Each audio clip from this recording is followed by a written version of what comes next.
In this video, I will show you how to track expenses using Airtable. So first, go to airtable.com and then click on Templates and Apps.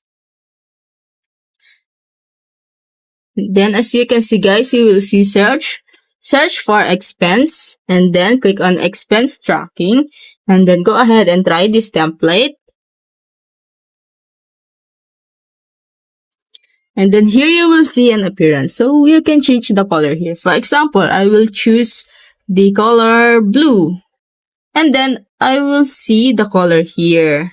And then I can also change the icon here. So we are here on the main view. So here we will track our expenses here. So in this short description, I will type the expenses here, the name of expense, and then I will add an item so that I will know it, and then I will add a receipt photo, and then also I will include the date and time. So this is the total, and then I will include the category, like for example travel, health, groceries, dining, interior, and then I will also add who paid, so it may be not confusing.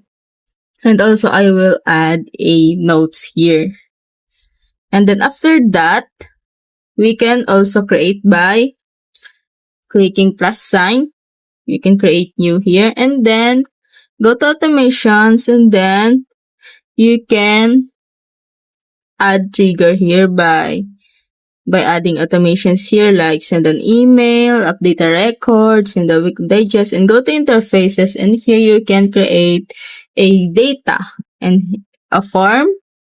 Here you can create a form, and then go back to data, and here you will see a quick log a receipt. So here you will add a receipt here. So you will edit this.